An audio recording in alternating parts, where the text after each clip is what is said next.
പ്രധാനമന്ത്രി നരേന്ദ്രമോദി ഇന്ന് തിരുവനന്തപുരത്ത് പുത്തിരിക്കണ്ടം മൈതാനത്ത് കേന്ദ്ര പദ്ധതികൾ ഉദ്ഘാടനം ചെയ്യും. വൻ പ്രഖ്യാപനങ്ങൾക്ക് സാധ്യത. ബിജെപിയുടെ തെരഞ്ഞെടുപ്പ് പ്രചാരണ പ്രവർത്തനങ്ങൾക്കും തുടക്കമാകും.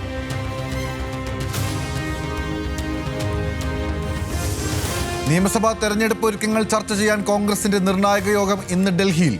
അടൂർ പ്രകാശ് ഉൾപ്പെടെയുള്ള എംപിമാർ മത്സരിക്കണമോ എന്നതിൽ ചർച്ച. ഘടകകക്ഷികൾക്കുള്ള സീറ്റുകളിലും ചർച്ചയാകും.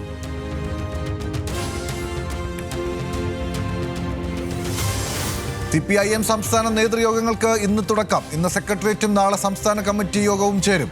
കേന്ദ്രവിരുദ്ധ പ്രക്ഷോഭവും തെരഞ്ഞെടുപ്പ് ഒരുക്കങ്ങളും ചർച്ചയാകും. നിയമസഭയിൽ സ്വീകരിക്കേണ്ട തന്ത്രങ്ങളും യോഗങ്ങൾ ചർച്ച ചെയ്യും.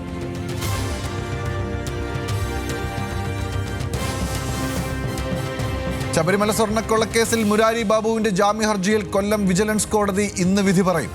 റിമാൻഡിൽ 90 ദിവസം തികഞ്ഞതിനാൽ സ്വാഭാവിക ജാമ്യം അനുവദിക്കണമെന്ന ആവശ്യം. സന്നിധാനത്തെ SIT പരിശോധനയുടെ റിപ്പോർട്ട് കോടതി.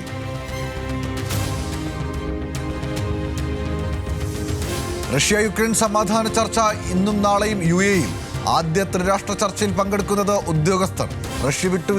റഷ്യ വിട്ടുവീഴ്ചയ്ക്ക് തയ്യാറാകണമെന്ന് വ്ളാദിമിർ സെലൻസ്കി.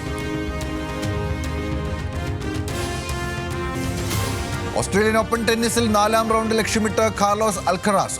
ലോക 1-ാം നമ്പർ താരത്തിന് ഫ്രഞ്ച് താരം എതിരാളി. അലക്സാണ്ടർ സ്വരേവും ഇന്നിറങ്ങും. വനിതകളിൽ അരീന സബലങ്കയ്ക്കും കൊക്കോ ഗൌഫിനും മത്സരം.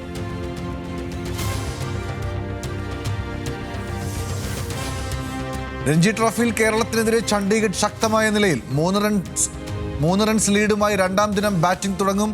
അർദ്ധ സെഞ്ചുറിയുമായി അർജുനും മൻവോറയും ക്രീസിൽ. ഇരട്ട സെഞ്ചുറി പ്രതീക്ഷയുമായി മുംബൈയുടെ സർഫറാസ് ഖാനും ഇന്ന് കളത്തിൽ.